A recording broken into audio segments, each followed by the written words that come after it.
Bien, amados hermanos, bienvenidos hermanos y hermanas en esta mañana que el Señor nos concede y a los hermanos que se conectan para estar continuando y siguiendo esta temática que hemos estado promoviendo, una actividad pro preparación para la lluvia tardía. Este es el tiempo, hermanos, de prepararnos, prepararnos y prepararnos. Así que bienvenidos y ánimo para seguir perseverantes en esta actividad. Vamos a buscar un texto, hermanos, en el libro de Daniel, capítulo 10, verso 1. Capítulo 10 de Daniel, verso 1. ¿Algún hermano que lo pueda leer, por favor? Este texto es un texto un texto típico que tiene una trascendencia antitípica para el tiempo en el que estamos viviendo nosotros. O sea, el Señor le permitió a Daniel una experiencia típica, ¿sí? Para darnos luz a nosotros en el fin del tiempo, de la lucha espiritual que tendríamos que enfrentar como remanente final. ¿Qué dice, hermanos? Daniel 10:1, pastor. Sí.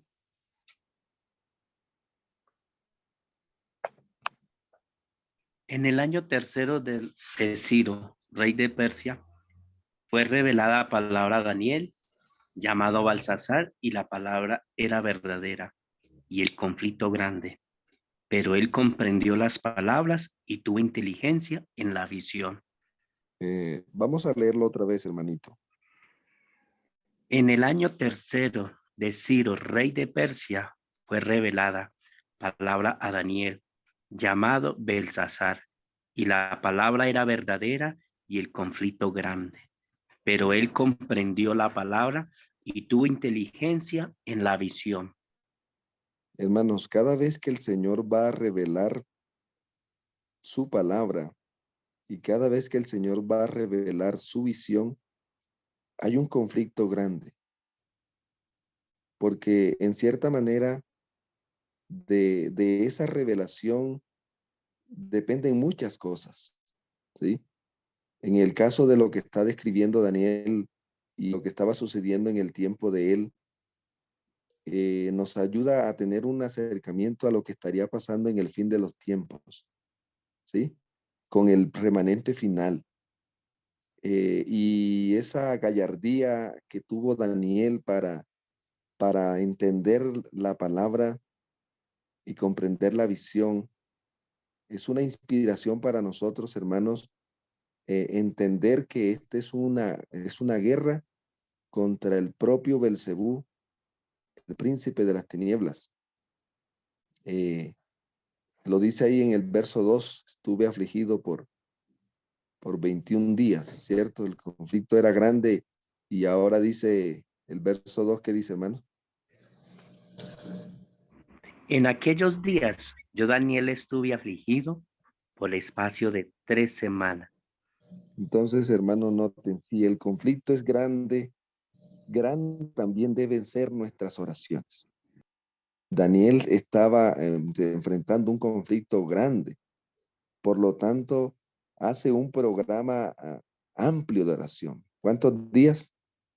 21 días, ¿cierto? O sea, si este tiempo es el tiempo final, el conflicto hoy es más grande que el que enfrentó Daniel en aquel tiempo.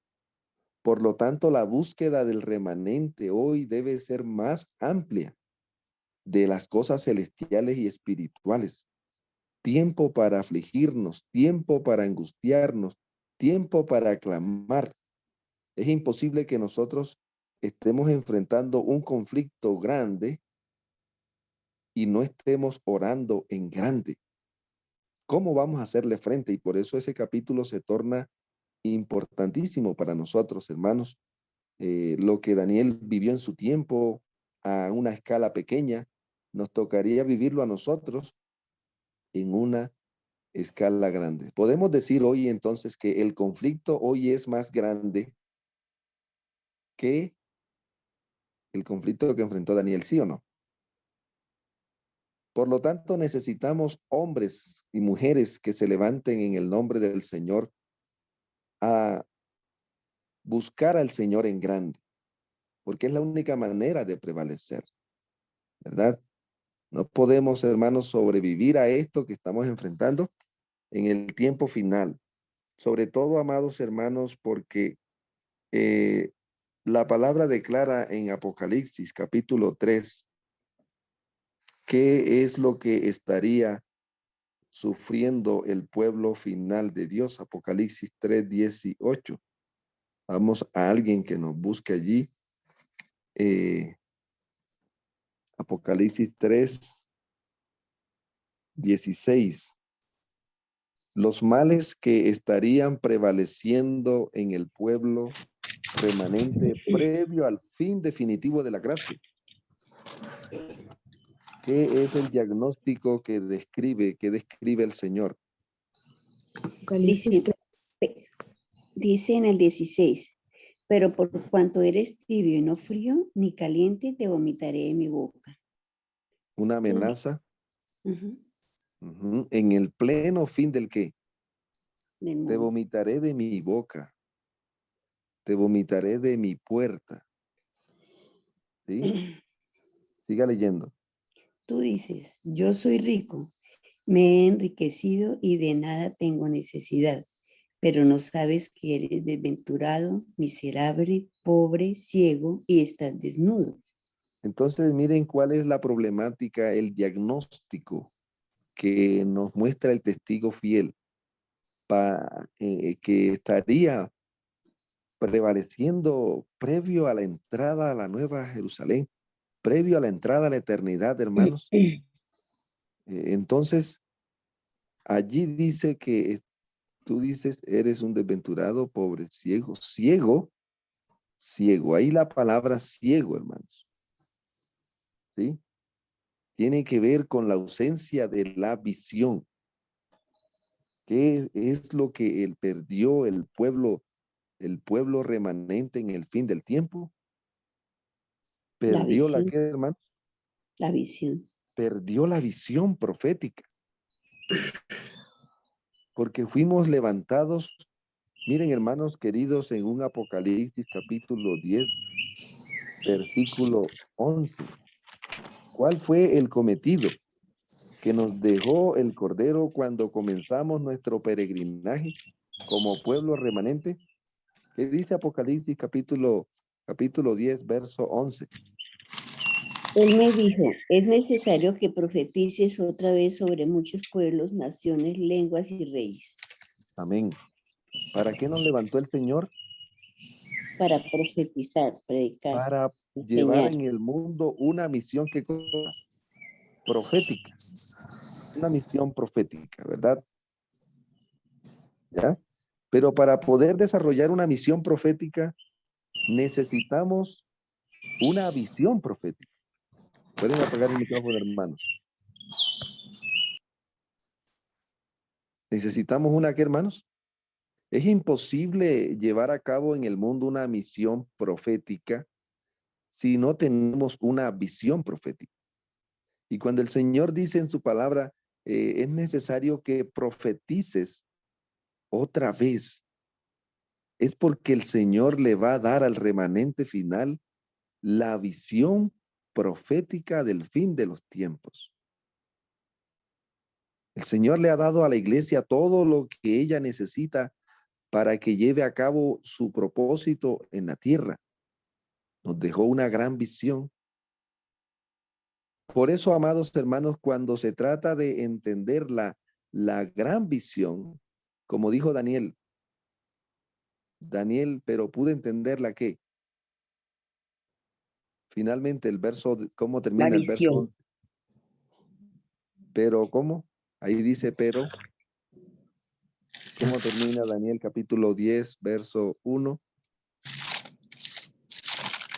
Pero 10. él comprendió las palabras y tuvo inteligencia en la visión.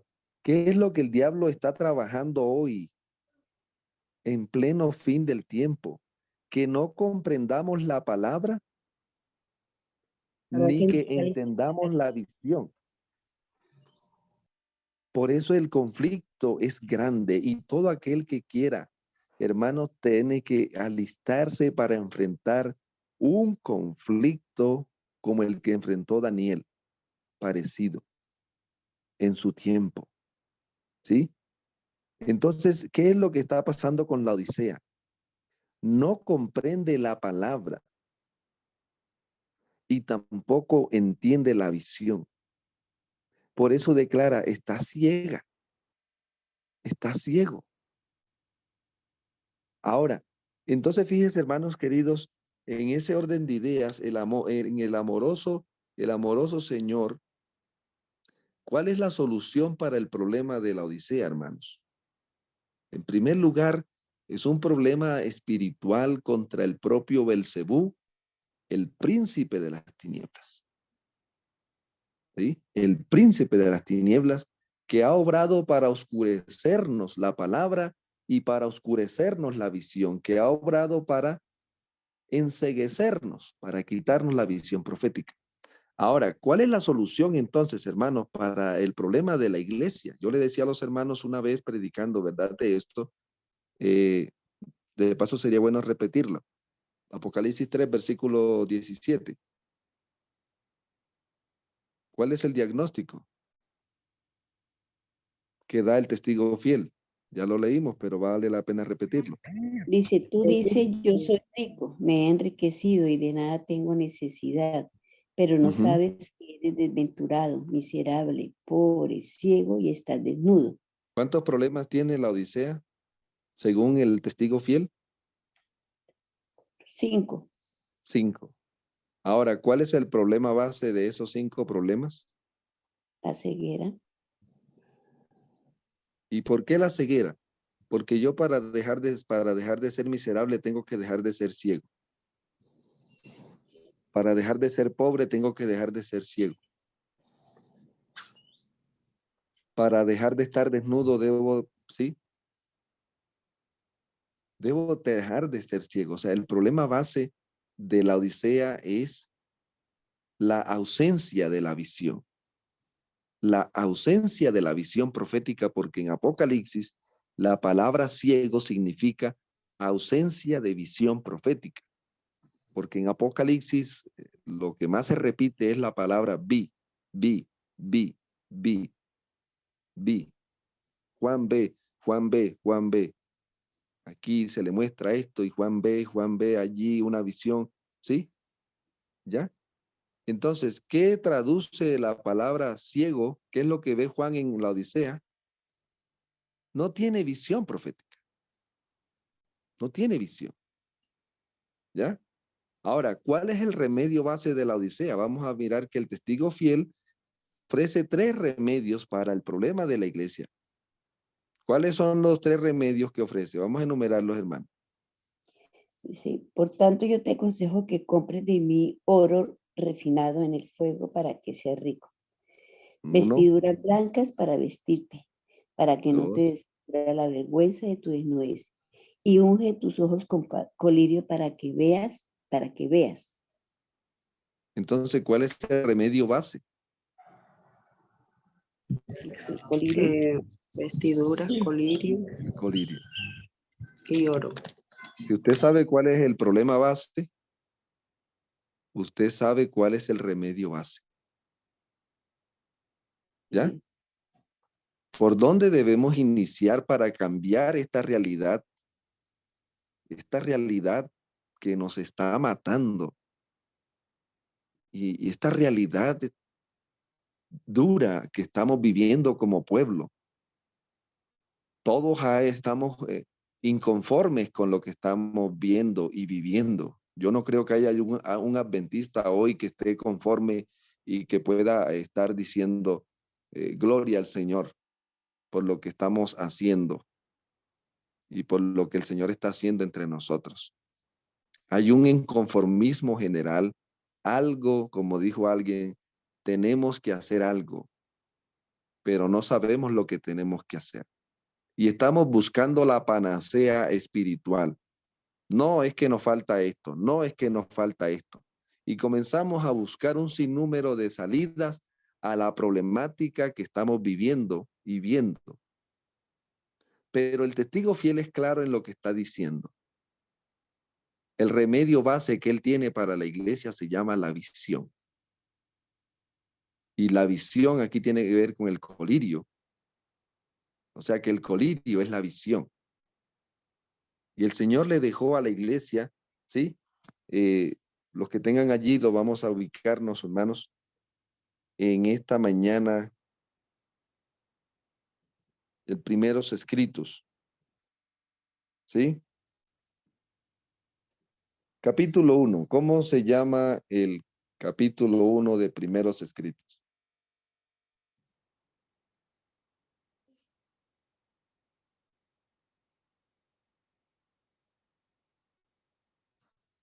¿Están allí todos? Mi primera ¿Cómo se visión. llama, hermanos?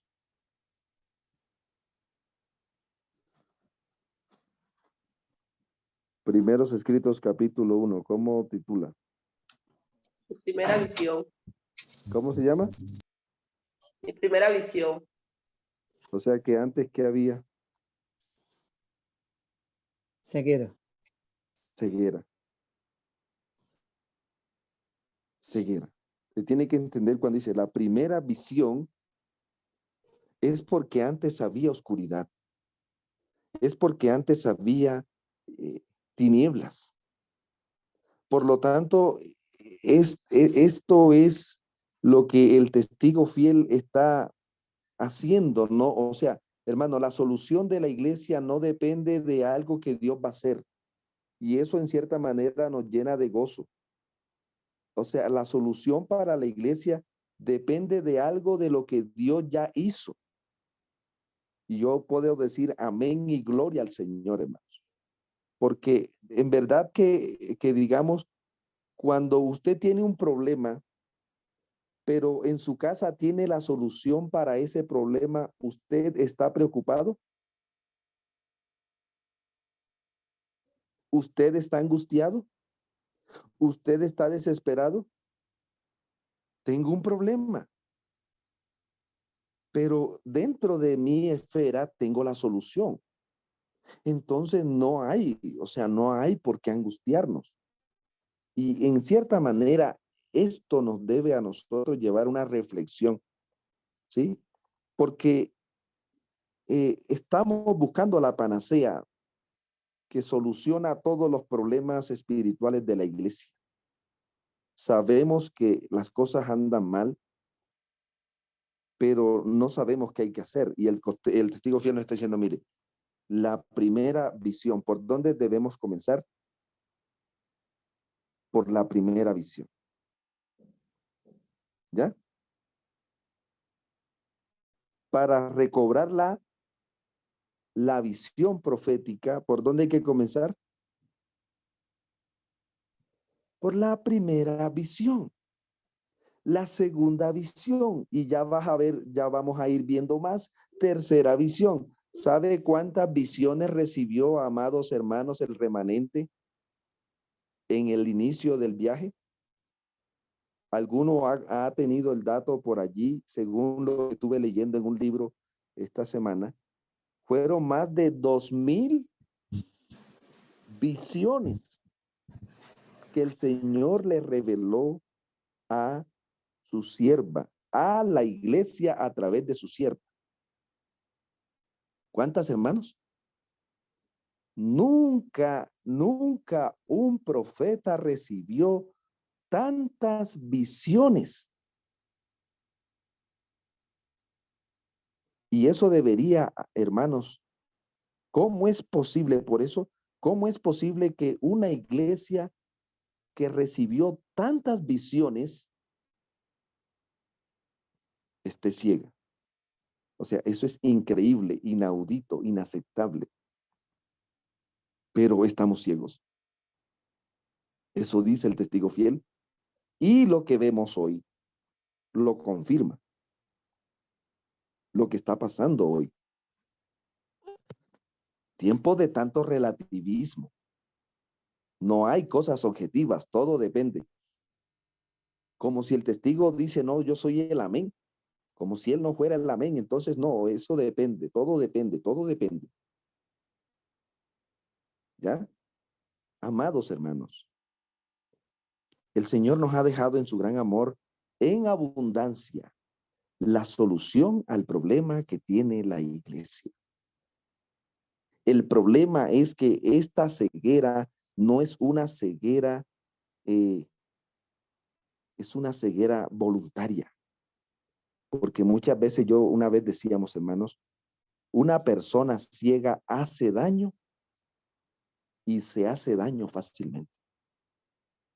Por eso cuando la iglesia pierde la visión que el Señor le concedió en abundancia, cuando la iglesia deja a un lado la visión que el Cordero le dio en abundancia, entonces eso se llama una ceguera voluntaria. Porque, bueno, alguna vez contaba la historia de un hombre que estaba pidiendo monedas y entonces allí sentado a la orilla del camino pidiéndole moneda a todos los que estaban pasando, inspirando lástima y mendigando allí y pidiendo monedas y le daban monedas y pasaba y me daban monedas. Pero un día llegó un hombre y le dijo, tengo la solución para tu problema. Tengo la solución para tu problema. Y aquel hombre que estaba en ese estado dijo, por favor, no me la dé.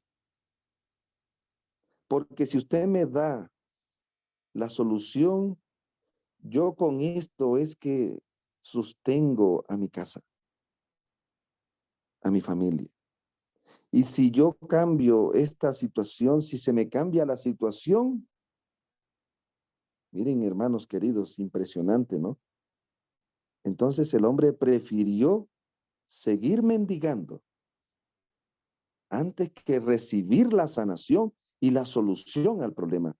Y muchas veces, amados, el Señor tiene en abundancia. Lo que pasa es que cuando nosotros recobramos la visión, eso nos compromete, porque cuando soy más responsable, por así decirlo, en el mundo, cuando una persona es más responsable delante de la ley, un invidente o una persona que sí ve, una persona, ¿cuál es más responsable? Ambos cometen una infracción. ¿Cuál es más responsable delante de la ley? El que ve, pastor.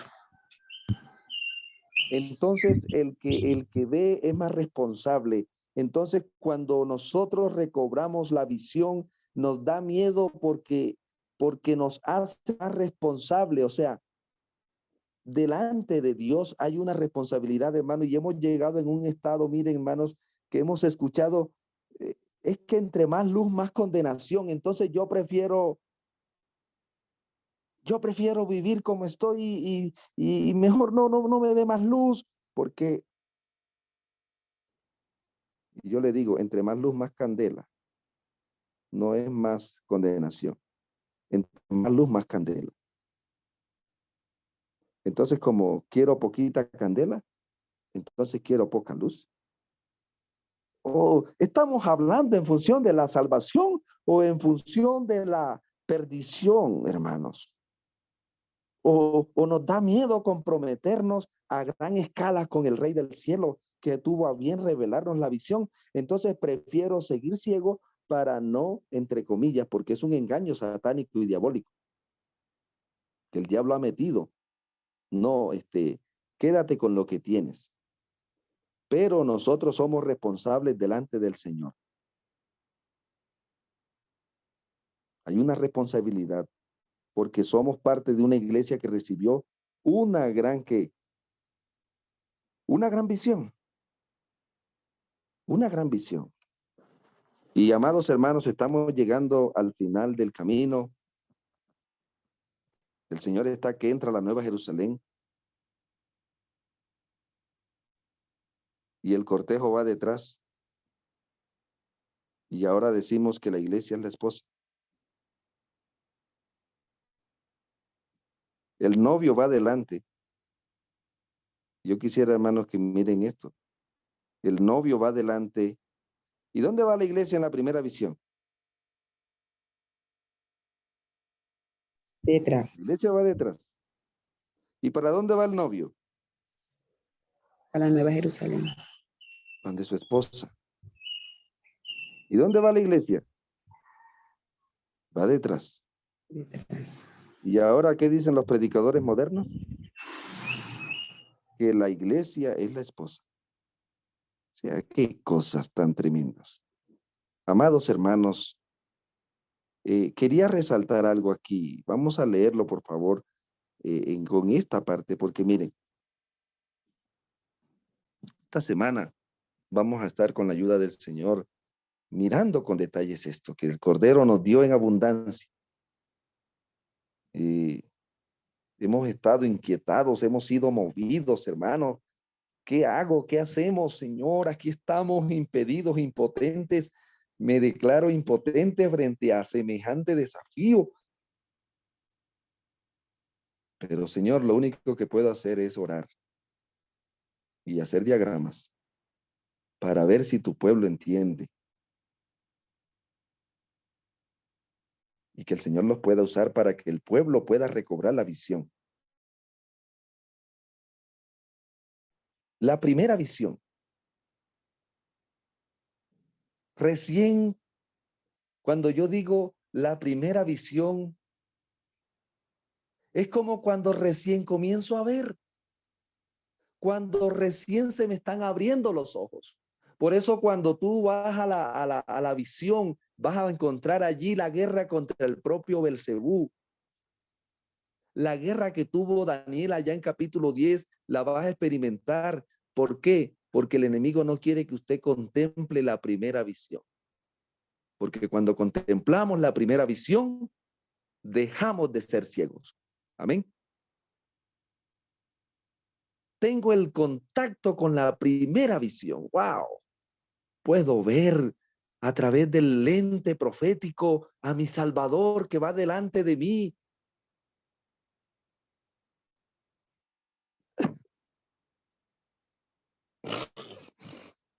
No detrás, va delante de nosotros a la Nueva Jerusalén, hermanos. Y como Bartimeo, clamamos. Jesús, Hijo de David, ten misericordia de tu iglesia. El cortejo va, hermanos, el cortejo va y así usted vea o no vea, el cortejo va avanzando. El Señor quiere es que nosotros clamemos como clamó Daniel y como clamó Bartimeo, para que podamos entender la palabra y podamos entender la visión. Y ahora, llenos del Espíritu Santo, vamos a salir a proclamar otra vez al mundo. Vamos a desarrollar la misión profética, porque tenemos la visión profética. Señor, se nos acaba el tiempo y no hemos entendido la primera visión. Es más, muchos adventistas ni saben cuál es. Una vez le preguntaba, hermanos, ¿cuál fue el primer sermón que el Señor predicó cuando estuvo aquí en la tierra? Cuando comenzó su ministerio terrenal, ¿cuál fue el primer sermón?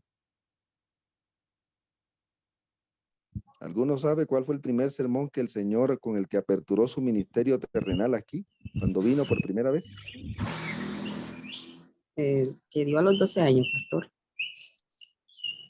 Primer sermón. El sermón del monte. El sermón del monte. El sermón del monte. No, que también había escuchado que el de, que El también sermón del monte. Mm. ¿Y cuál fue el primer sermón que el Señor dio cuando aperturó el lugar santo del santuario celestial? No pudo venir a predicarlo él, porque estaba ya en el santuario celestial. pero mandó el sermón a través de un siervo que lo predicó. ¿Y cuál fue ese primer sermón que el Señor predicó desde el lugar santo a través de su siervo? Sí, el sermón de Pedro. Hechos capítulo 3. Le tocó a Pedro predicarlo porque el Señor no pudo estar aquí por amor a nosotros. Y yo le preguntaba al hermano, ¿cuál fue el primer sermón que el Señor predicó desde el lugar santísimo? Cuando aperturó el lugar santísimo, ¿cuál fue el primer sermón?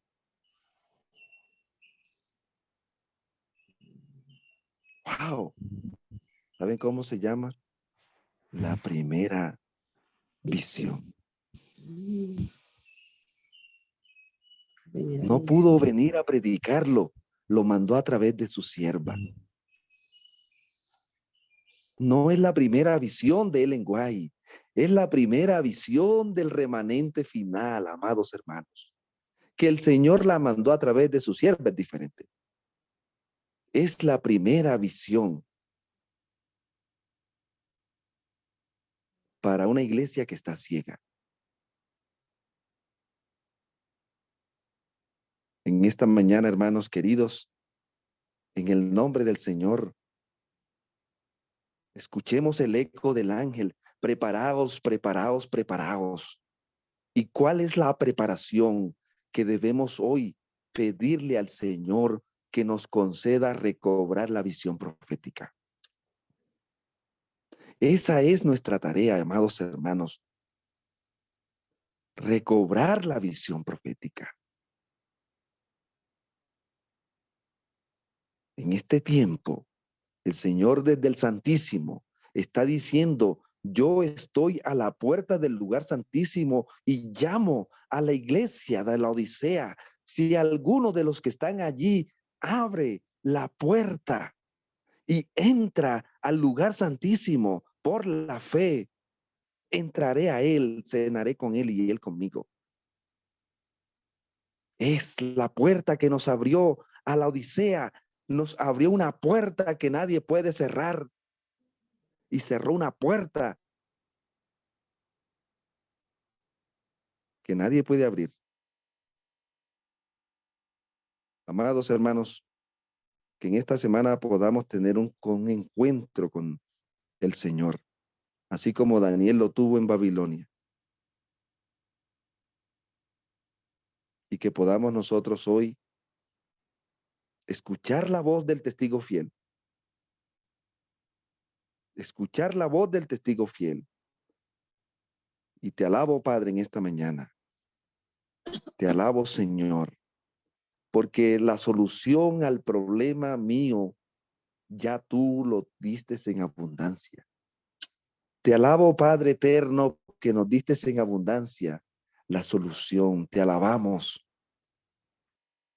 porque diste en abundancia lo que puede cambiar la historia de tu pueblo.